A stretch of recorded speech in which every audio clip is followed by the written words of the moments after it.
Hello, sunshine. Happy Friday. It's February 2nd, Groundhog's Day. Let's go fast. Let's go fun. Get you all kinds of knowledge and information in the best 10 minutes in news. I'm Coy Wire. This is CNN 10, where we tell you the what, letting you decide what to think. Chief executives of some of the biggest social media companies testified before the Senate Judiciary Committee this week in front of some families who say they've lost loved ones because of social media. Executives of Meta, TikTok, Snap, Discord, and X, formerly known as Twitter, were peppered with difficult questions about the risks that their products may pose to young people. We'll turn to CNN's Tom Foreman, who highlights this tense hearing. And as we watch, try to think critically about this dilemma. Who all is responsible for the harm that can be caused by social media companies' platforms? What would you suggest that the companies themselves and users can do to maybe mitigate the risks involved? Should Congress pass laws to protect users? What would you do to make these platforms safer? But you have blood on your hands. Your product is killing people. Will you set up a victims' compensation fund with your money, the money you made on these families sitting behind you? Yes or no? Mark Zuckerberg, founder of Facebook, whose company owns Instagram, pushed into apologizing to families who say they were harmed by online content. Some waving pictures of children who died or killed themselves. It was an astonishing moment, yet the billionaire head of Meta dug in anyway. And this is why we invested so much and are going to continue doing industry-leading efforts to make sure that no one has to go through the types of things that your families have had to suffer. Your platforms really suck at policing themselves. Against a torrent of accusations from the Senate committee about enabling sexual exploitation, election meddling, fake news, drug abuse, and child endangerment, the heads of 5 tech giants tried to push back. We very much believe that this content is disgusting. X will be active and a part of this solution. But the fury kept coming in a rare show of unity between Democrats. 1/3 of fentanyl cases investigated over 5 months had direct ties to social media. And Republicans. 37% of teenage girls between 13 and 15 were exposed to unwanted nudity in a week on Instagram. You knew about it. Who did you fire? Senator, this is why we're building all Who these did you different fire? tools. I'm not going to answer that. There was plenty of heat to go around as the tech bosses were scorched with claims their products promote anxiety, depression, and violence, especially among young people. Children are not your priority. Children are your product. But no one was hit harder than Zuckerberg, whose attempts at defense at times were literally laughed at. My understanding is that we don't allow sexually explicit content on the service for people of any age. How is that going?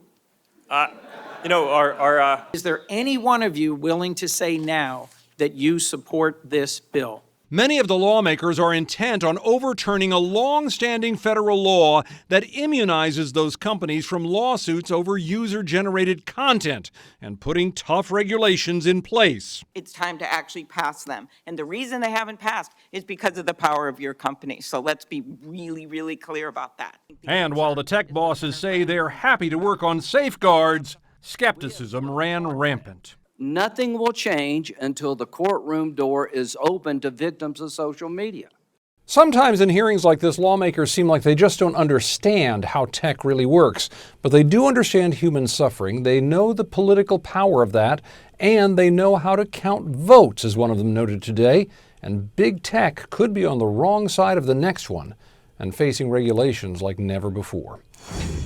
Pop quiz, hot shot. In the U.S., women make up what percentage of licensed pilots? Fewer than 10%, fewer than 20%, nearly 50%, nearly 75%. Answer is fewer than 10%, according to a recent Women in Aviation Advisory Board report for the Federal Aviation Administration. A team of underwater archaeologists and marine robotics experts believe they found a clue to what happened to aviation legend Amelia Earhart, whose plane mysteriously went missing 87 years ago. Earhart was a pilot who broke both gender stereotypes and aviation records, becoming the first woman to fly solo across the Atlantic Ocean and first pilot to fly solo and nonstop across the U.S. Her final flight on July 2nd, 1937 became one of the greatest unsolved mysteries in American history. She had an ambitious goal to become the first woman to fly around the world and made it 2/3 of the way. Then Amelia's plane went missing. But as CNN's Jeremy Roth explains, a group of deep sea explorers believe they found the plane. A group of deep-sea explorers say a sonar image captured in the middle of the Pacific Ocean may reveal Amelia Earhart's long-lost final flight. Using cutting-edge sonar imaging tech, the South Carolina-based Deep Sea Vision team scanned more than 5,000 miles of ocean floor before capturing an image showing an anomaly more than 16,000 feet underwater that matches the size and features of the Lockheed 10E Electra Earhart was piloting when the pioneering aviator went missing nearly 87 years ago. The twin vertical stabilizers in the back are very clear on the sonar image, and those were very distinctive of Amelia Earhart's aircraft, and we were very happy to see those. At this point, the findings are still speculative, but have already attracted the attention of prominent aviation experts who say the intriguing findings warrant a return expedition. The Deep Sea Vision team hopes more information could help them bring closure to one of American history's great mysteries.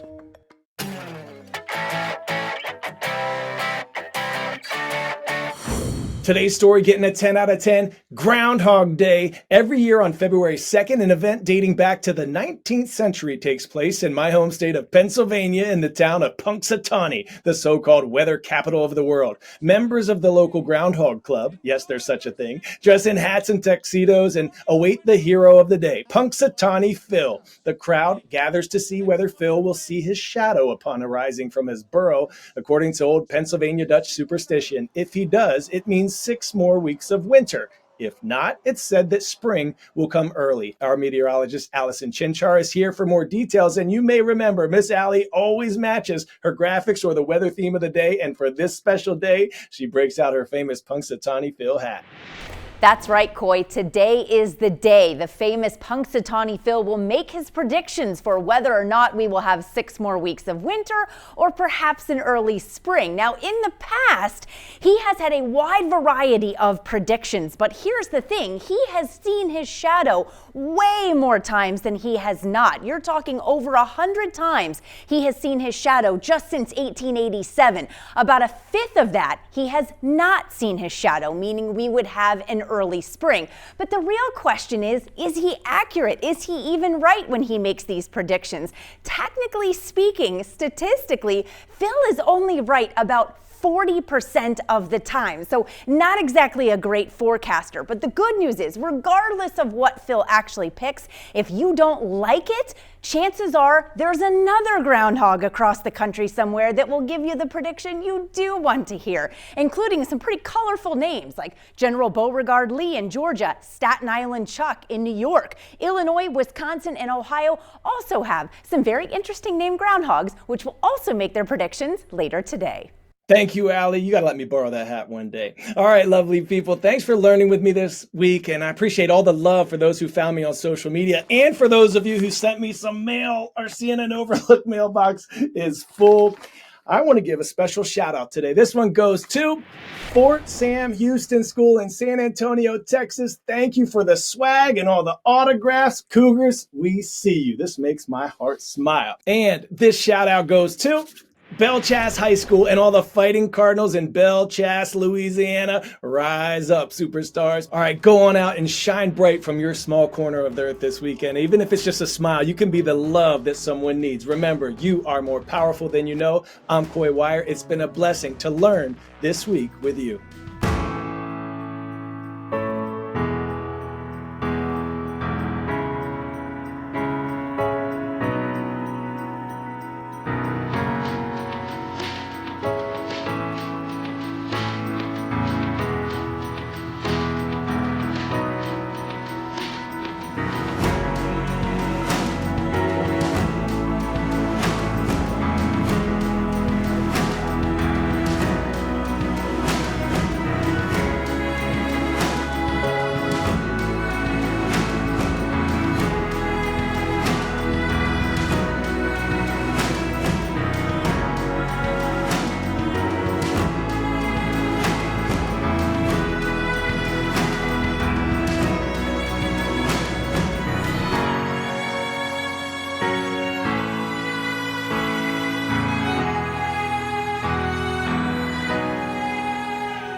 For the ones working hard so things can keep running, there's Grainger,